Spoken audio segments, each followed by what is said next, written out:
The fluorescent lights buzzed softly above Camille's hospital bed. Her hands trembled as she gripped the bed rail, trying to steady herself, not from the fear of surgery, but from something colder, something deeper. Betrayal.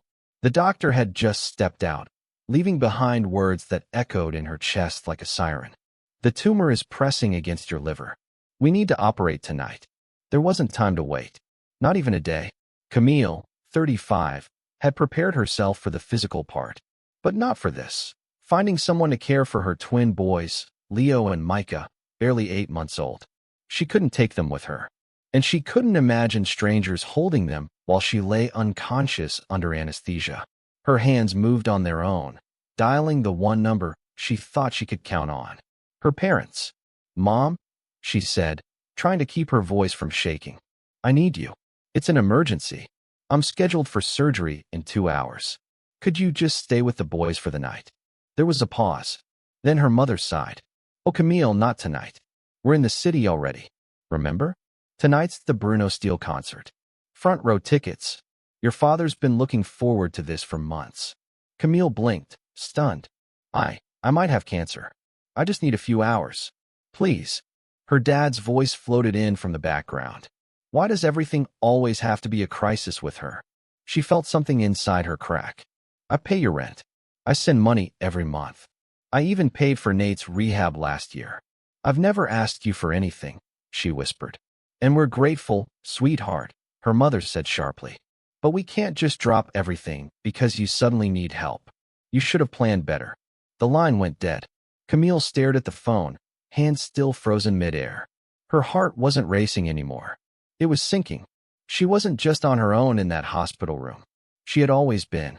The clock on the hospital wall ticked softly, but to Camille, every second felt stretched. As the room dimmed with the setting sun, she sat quietly, still in her paper gown, for taped to her arm, heart aching for more than just fear. She wasn't afraid of dying. She was afraid of realizing that everything she'd believed about family was a lie. As nurses passed by the doorway, Camille stared blankly at the ceiling tiles. 1, 2, 3. She tried to count them, anything to block the flood of memories that pushed their way in.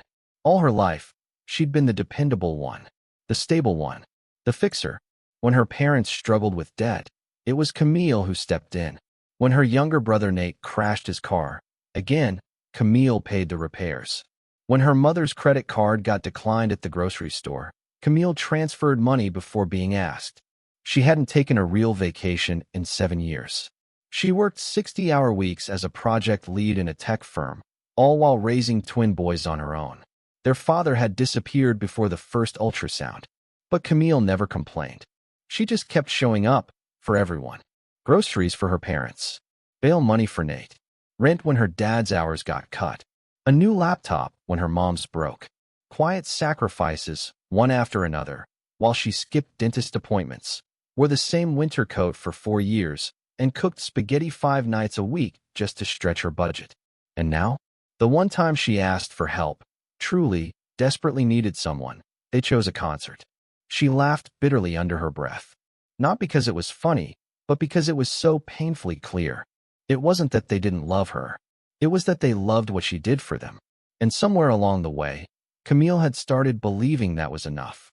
But lying there in that hospital bed, alone and hours from surgery, she realized it never had been. By the time the clock hit 6:30 p.m., Camille had run out of options and out of tears. She stared at her phone, thumb hovering over contacts. Every name that came to mind felt like a dead end. Friends had kids of their own. Coworkers didn't know her well enough. The boys' daycare was closed, and overnight care wasn't even an option there. Her hands were trembling again as she opened a local emergency care app. She found a verified sitter service. Expensive, yes, but trustworthy. Background checked, certified, fast response. The price made her stomach twist. $280. She didn't really have it, but she also didn't have a choice. She clicked confirm. Just minutes later, her phone rang. It wasn't the sitter. It was her neighbor. "Camille," came the warm voice of Mrs. Delgado, the 80-something retired nurse who lived next door. "Is everything all right? I saw the ambulance earlier, and your sitter just asked me which door was yours." Camille's throat tightened. I'm having surgery tonight. They found a tumor. I didn't want to worry you. Oh, honey, Mrs. Delgado said, voice soft but firm. Worrying is part of the job. I raised 4 children, and 2 of them were just as stubborn as you. Camille smiled weakly. I didn't know who else to call. You don't have to. I'll check on the boys through the night. And I made a pot of soup if the sitter wants anything. Camille closed her eyes, and for the first time all day, she felt something break through the numbness. Relief. The sitter, a calm, kind woman named Angie, arrived right on time. She wore sneakers, a hoodie, and a calm expression that made Camille feel, for the first time in hours, that maybe everything would be okay. As Camille was wheeled toward pre-op, her surgeon paused with her chart. That neighbor of yours, Mrs. Delgado, she stopped by again. Wanted to make sure we knew you weren't alone. Camille nodded slowly, eyes misting over. No, maybe she wasn't. Not really. The first thing Camille felt when she woke up wasn't pain. It was emptiness. The surgery had gone well, according to the nurse checking her vitals. The tumor had been removed cleanly. The biopsy results would come later, but the initial scan looked promising. Camille nodded weakly. Her mouth was dry, her limbs heavy, but her mind? Wide awake. She reached for her phone on the side table, hands still clumsy from anesthesia. The screen lit up. No missed calls. No voicemails. No messages. Just a notification from the sitter. Both boys are sleeping soundly. Mrs. Delgado brought over a warm bottle for each. All is well here. Camille stared at the screen, her chest tightening. Nothing from her mom. Nothing from her dad. Not even a simple, "Did you make it out of surgery?" Instead, a message from her brother Nate popped up. 3 messages, actually. The first, Anna's dressed for the concert.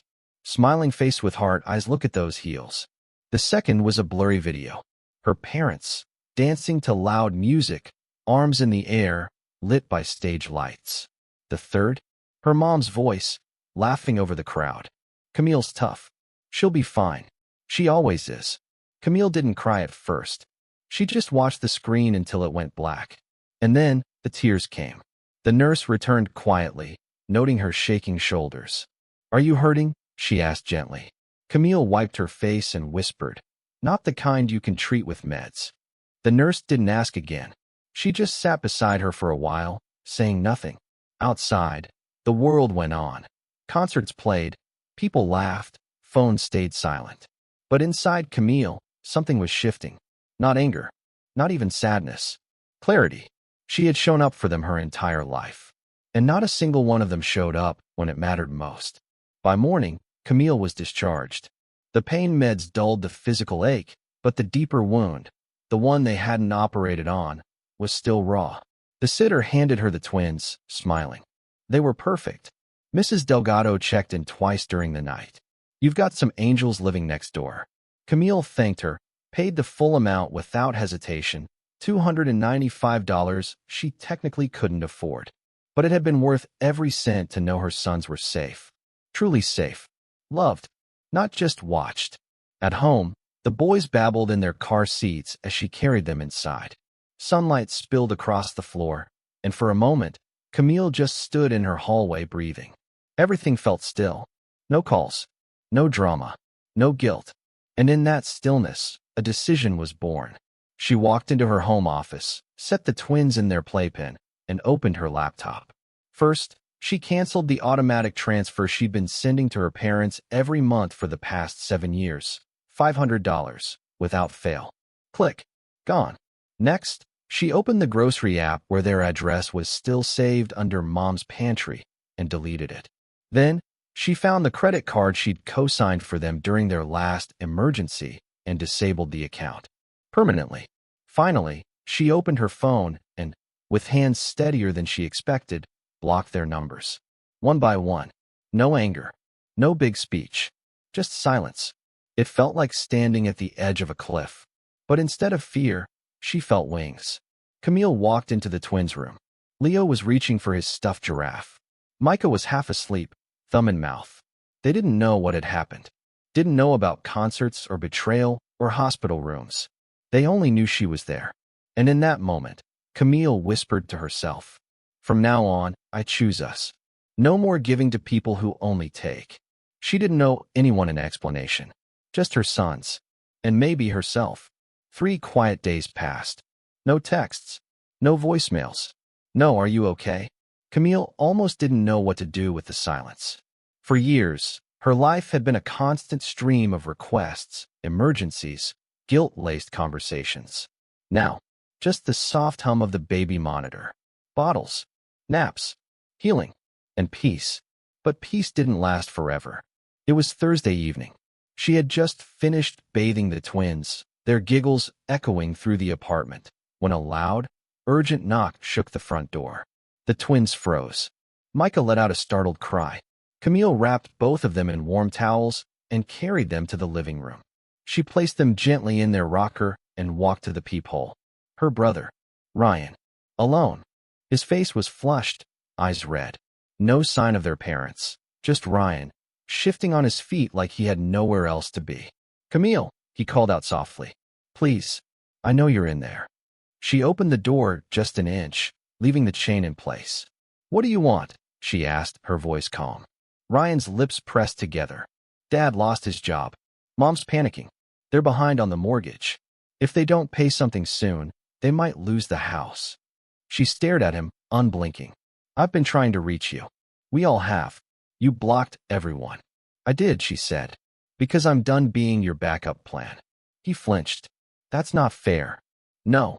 What wasn't fair was me lying in a hospital bed, afraid for my life, while all of you were dancing at a concert. That was one night. You're still angry." She shook her head. "No. I'm clear. There's a difference." Ryan's voice cracked.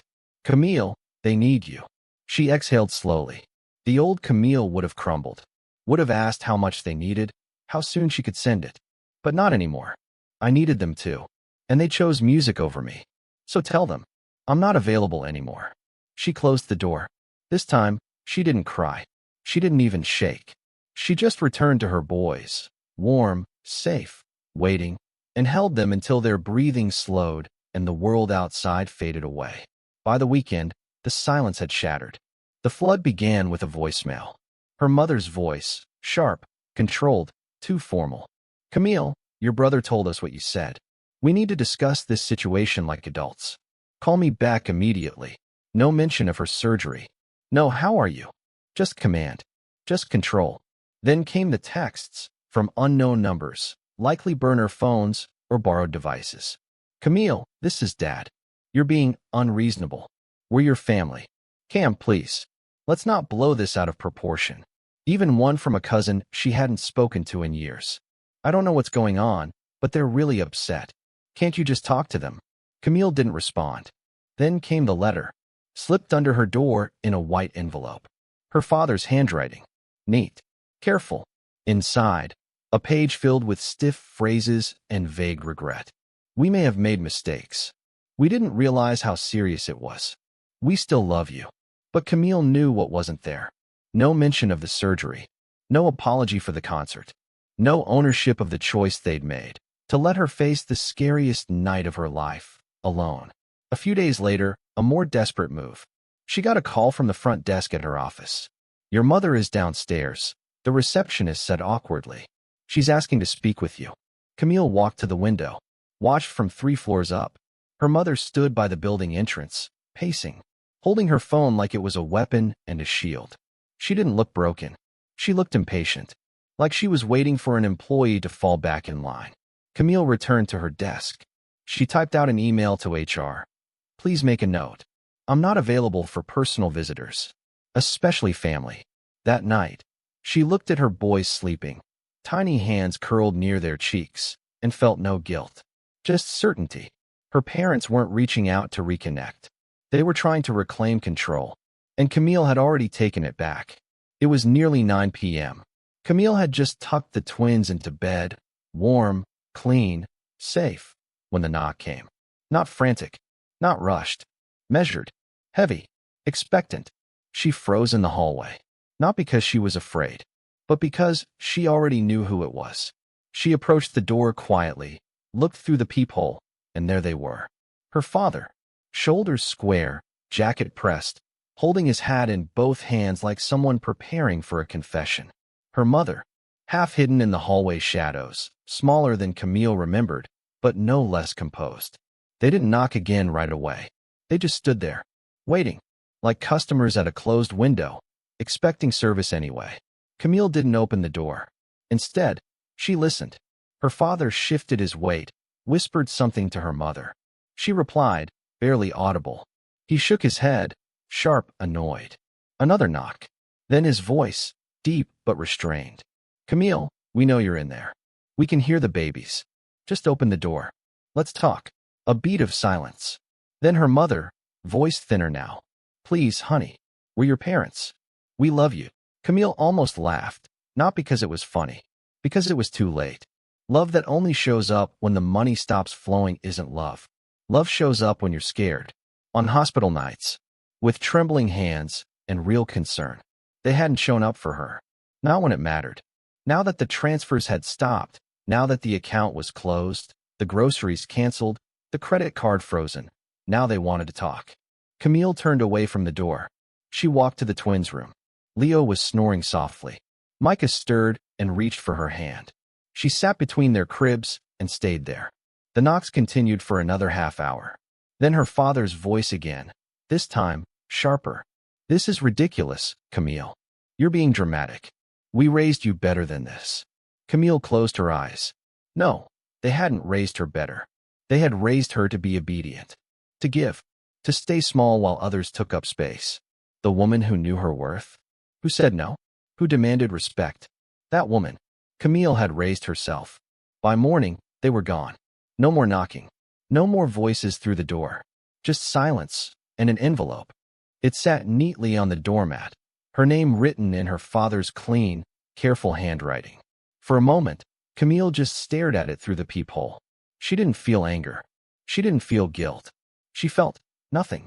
Later that afternoon, her elderly neighbor, Mrs. Delgado, tapped gently on the door.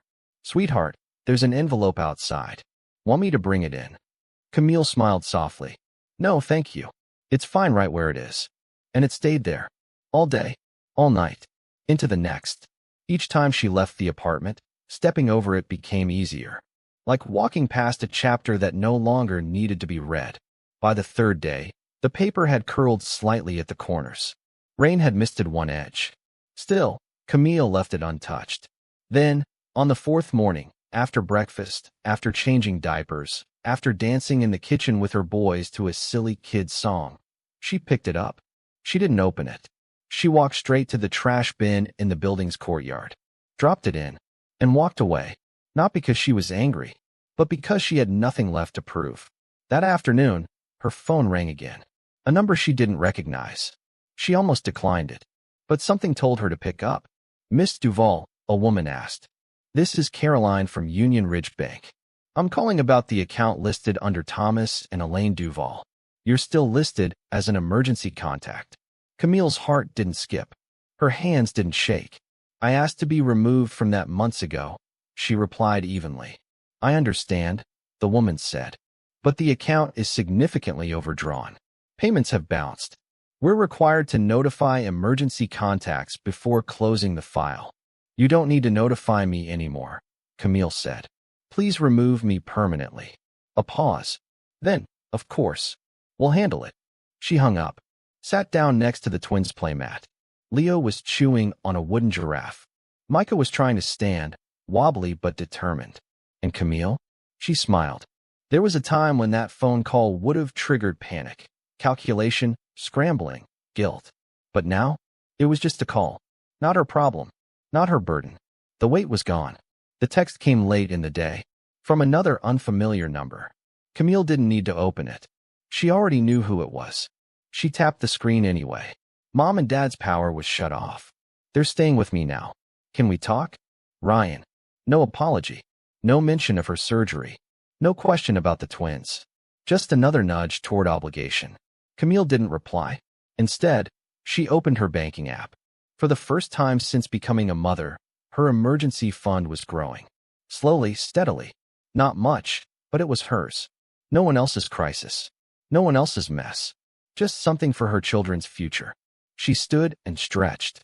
The twins were finishing their nap, sunlight glowing through the curtains. Camille walked into the kitchen and did something she hadn't done in months. Cooked herself a proper meal. Not cereal. Not frozen leftovers. Real food. Real care. Jasmine rice. Roasted vegetables. Grilled chicken with herbs. She plated it neatly. Ate slowly. Not because she had time, but because she finally had peace. That night, after dinner and bath time, she tucked the boys in. Leo reached up and touched her chin with sleepy fingers. Micah made that soft little hum he did when he was safe and warm. Camille stood there longer than usual, watching them sleep. They didn't know the weight she'd carried. They didn't know the history she'd just cut herself free from. All they knew was love. Real love. The kind that shows up when it matters. The kind that holds you, not because it has to, but because it wants to. She stepped out of the room and closed the door behind her. The apartment was quiet. Not the kind of quiet that comes from being alone. The kind that comes from being free. And as Camille sat down to write in her planner, finally, not someone else's budget or bills, she wrote 2 simple words in her notes for the week. Start living. Because sometimes the bravest thing you can do is stop proving you're enough and start living like you already are. Enjoyed the story? Give it a like and let us know your thoughts in the comments. And don't forget to subscribe. More powerful stories are just around the corner.